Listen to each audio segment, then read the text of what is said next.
Hey guys, what is up? It's Dusty here, and welcome back to another crypto video. As you all know, I appreciate every single one of you for stopping by, but let's not waste any more time and get right into the news of today.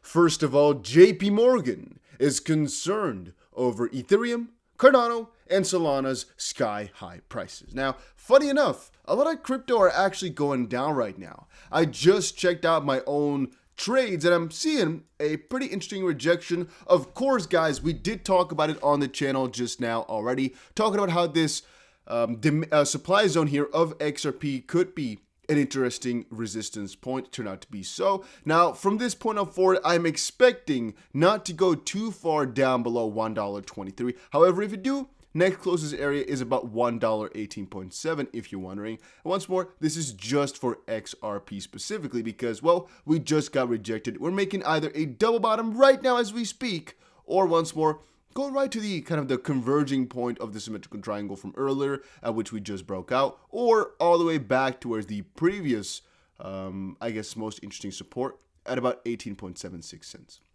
Now, having said that, sky-high prices are also quite relative because I would say that the sky-high prices which they're referring to aren't even there just quite yet, and them calling them frothy is just an oversimplification of things you can't explain. What I mean with that is people always try to criticize things they can't fully understand, or when they think they're going to get a lot of benefit in explaining that stuff. What I mean with that is, right now, guys, trust me when I say this, right now, there are a ton of people claiming that Bitcoin is going to the ground because they can make money and prestige if they are right. And it's almost impossible to be wrong. If you are saying that, oh, crypto right now are overextended, it's really getting scary, and it goes on to continue on higher, you're not really wrong because you just warn people, right? But if the price really does go down, you can always say, I told you so. It's not the same the other way around, though. If you're saying all the prices are going to go up and it goes up, well, that's nice. But if it goes down, you can't really say, oh, yeah, but that could happen also. No, you're going to be hated for it. So with going down and betting on the downside, you can always win. It's a win-win situation. If you bet on the upside and make that announced publicly, there's a win and a loss, right? But they really are a lot more apparent that way. Because once more, if you bet on the downside, you're saying it's going down and it goes up, nobody's angry at that. They're just like, oh, okay. And you can say, oh yeah, but that was obviously also, it's just the charade is continuing, for example, you can say. Now, guys, I really don't believe in this type of story anymore. I don't want to call it corruption or anything like that because it isn't. However, it is just people having some ulterior, is that the way I say it? Motives, or they're just not educated, as I've said before. Jpmorgan has said before, oh no, Bitcoin never going above 40,000, never. Oh, it's going below 30,000. Oh, it's going to 130,000. Oh, it's going to 120,000. Oh, it's going above 100K. Oh no, it's not going above 100K. Those guys, they have so many analysts out there. So what is Jpmorgan's official opinion, huh? It's as difficult as finding the SEC official opinion, if you were to ask me. All right. Moving over into the U today here, talking about XR motherfreaking P. By the way, guys, I think I just messed up my camera on my phone. No way. Oh, that is annoying, guys. I let it fall like about, let's say, 5 minutes ago, and I just checked here because sometimes you accidentally swipe on your phone. You know what I mean, guys? Just check now, and everything is not looking good. Oh, I'm gonna have to fix that. Annoying. All right. Sorry, guys. 373 million XRP shifted by Ripple and top exchanges. Ripple has received over 200 million XRP from an anonymous wallet and helped several crypto exchanges transfer about 155 million. All right. According to the recent data shared by Will Alert, Ripple fintech behemoth received a whopping 218.6 million XRP tokens from an anonymous crypto wallet. This amount totals $280 million, and details provided by BitThumb show that this was Bitstamp with the headquarters in Luxembourg. Bitstamp is Ripple's ODL platform in Europe and is one of the exchanges that suspended XRP trading in January of this year, after the SEC initiated the legal case against Ripple. So straight off the bat here, I'm kind of wondering exactly why this would be the case, though. A lot of people on Twitter have been speculating because it could be a couple of different things. One is BitThumb is acting as a custodian, which means that they are basically holding for some hodlers. Then again, that wouldn't make sense because they're sending it back to Ripple. So one thing that is explainable is that they're holding it for Ripple. Another one is that Ripple sent it to them for liquidity, and right now they're sending it back because they're not planning to trade XRP anymore. All of these things don't really make a lot of sense though, guys. It really doesn't. The only thing that makes sense is that Ripple is storing their own XRP on there. Otherwise, what could it be? What could it be? Does it have to do something with a lawsuit?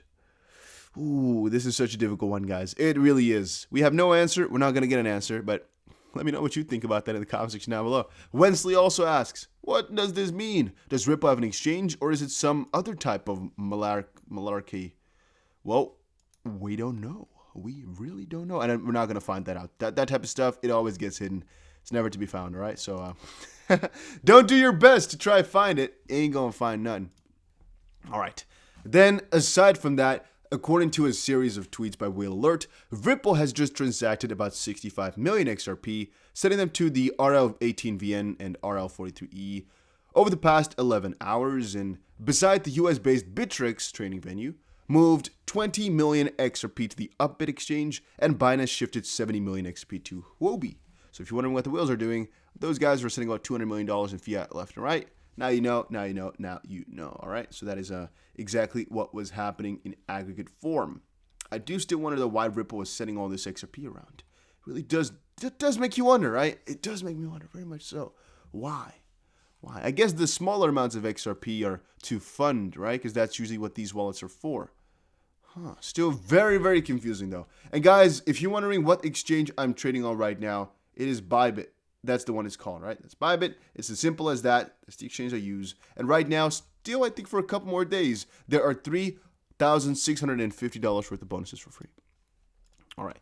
Now, Cardano plans to showcase tech across African continent after Ethiopia deal. The Ethiopia deal for Cardano was actually a very long time ago, if I remember correctly. The director of African operations at IOHK unveils the team's plan to showcase Cardano's technological capabilities in Ethiopia and other nations across the continent. In an interview with crypto YouTuber Big Pay, IOHK Director of African Operations James O'Connor highlights Cardano and the group's plans for its digital identity infrastructure in Ethiopia. After landing a massive deal with the country's government all the way back in April, ADA is set to launch and help digitize Ethiopia's education industry. And when asked about whether the continent will see more adoption in other countries, O'Connor says the team has plans to showcase the blockchain tech around 7 or 8 more countries in Africa. We're doing roadshow in October, so Charles and myself and a few other people from the IA team will be going around, I think around 7 or 8 countries at the moment. We're meeting with some of the top level officials, senior government officials, presidents who are all interested in seeing more about our identity solution. Some of them are interested in central bank digital currencies, some of them are interested in remittance and microfinance opportunities. So really, what they've been trying to do is start to put together a toolbox of what blockchain can do for you as a nation state. Zooming out to a 5-year plan, O'Connor would like to see IOHK pass the torch to other developers around the world to scale up the ADA network and bring financial services to unbanked populations. So for us, it's really going to have to be around handing over the torch from IOHK towards something that's more scalable. We have these high-level targets. We want 100 million users using Altala Prism, and we want this many nation states using our system. We want a Cardano nation where all infrastructure is built on Cardano in a single country. But that's of course very beautifully written and thought out. It's a little bit more difficult in the reality. And well, this isn't going to happen with just us. If we want to scale, then we have to start engaging in a broader community, and it can't just be us anymore. So that's what it would be for me. A thriving ecosystem of partners, developers in each of these countries who can really leverage our technology and make a dent in the billion unbanked, which is our mission statement. Sounds beautiful though, guys. I'm not going to lie to you. It sounds beautiful. Then there was actually about this Cardano part, a rather fun little discussion going on right now because apparently Arcane Assets CIO ridicules Charles Hoskinson and Cardano for Bitcoin criticism on TV. And there's a little bit of a back and forth because the translations are poor. And that's exactly what's going on right now. So there's a little video of him basically criticizing Charles Hoskinson, but it's in Swedish. So you can basically listen to this right now. And the thing I'm listening to right now is in Swedish. I don't want to show you because it's national television. I don't know how those guys are with the copyright strikes.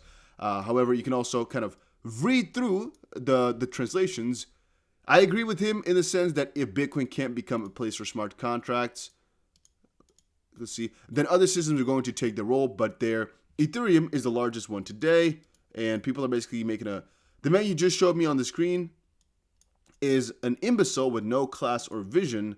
He is clueless about Bitcoin, and his lack of talent is why he dresses up like Santa Claus with decentralized finance in his big bag of presents. If you've been a good kid, you don't need a smart contract to realize the impotence we're dealing with.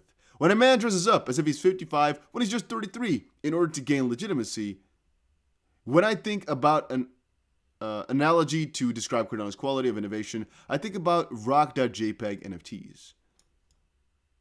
It is the kind of thing you would buy if you were a lunatic, or perhaps a stupid child.